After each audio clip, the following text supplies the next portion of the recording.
Paano gamitin ang chroma key? Green lang ba ang pwede sa kanya?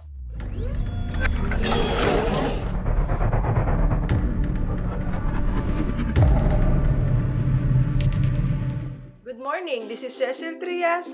Welcome sa Trias TV. Si chroma key, pwede naman gamitin sa kanya ang ibang background color.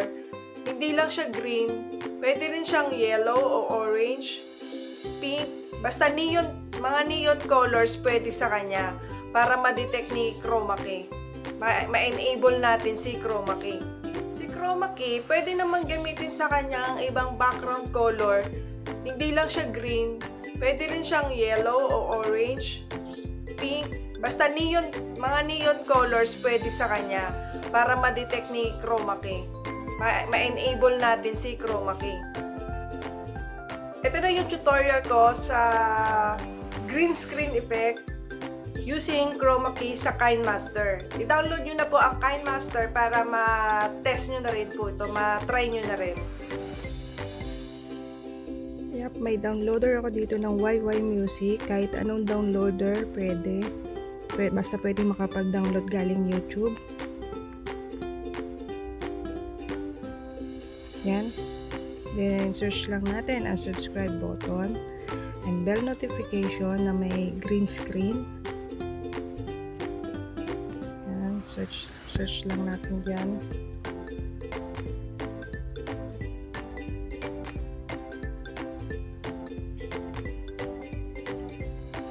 Yan, may green screen.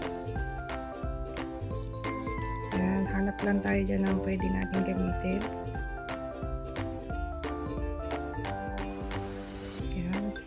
Yun, nakahanap na tayo. And yung tatlong dot sa gilid,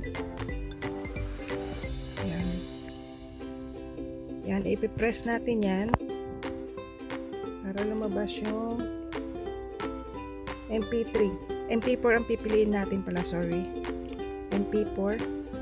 Then pupunta na tayo sa gallery natin, check natin kung nandun siya. Doon siya sa downloads, yung file ng download sa gallery. Yun siya, yung isang green door. I-try natin i-play.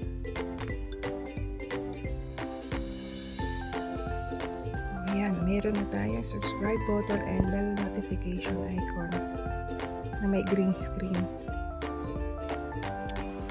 Punta muna tayo sa KINEMASTer. Gagawa tayo ng bago. 16:9 ulit ang size. Then, kuha muna tayo ng background. Yung color white. Then, saka natin tatawagin yung ginawa natin, download na subscribe button. Lagay muna natin sa gilid.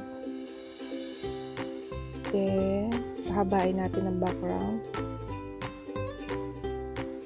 Ayun na yung subscribe button na sa gilid.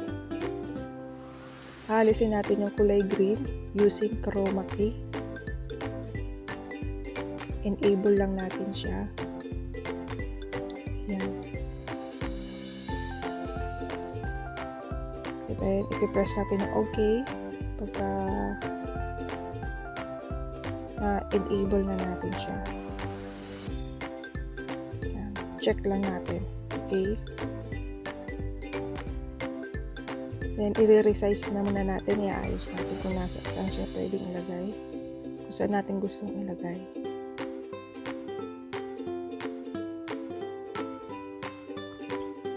Then, kuha pa tayo ng ating logo na may background din ng green. Yan, pwesto lang natin. Lakihin lang natin ng konti. Then, using chroma key. Chroma key. Saan ang chroma key? Yun. Enable natin. Yan. Okay natin. Pahabain natin katulad ng kung hanggang saan ang background. And then,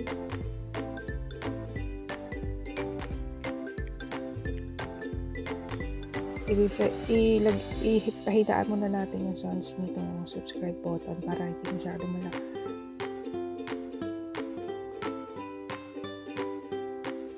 Yan, okay na. Binago lang natin ng saturation yung color ng logo ng Trias TV para makuha yung totoong color niya. Okay, resize lang. And then gawa tayo ng in animation ng logo.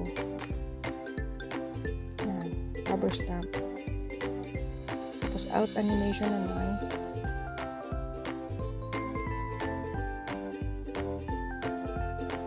Yan, out animation, counterclockwise. Marami pong pagpipilian dyan, pili lang po kayo. Ganun din sa subscribe button, drop,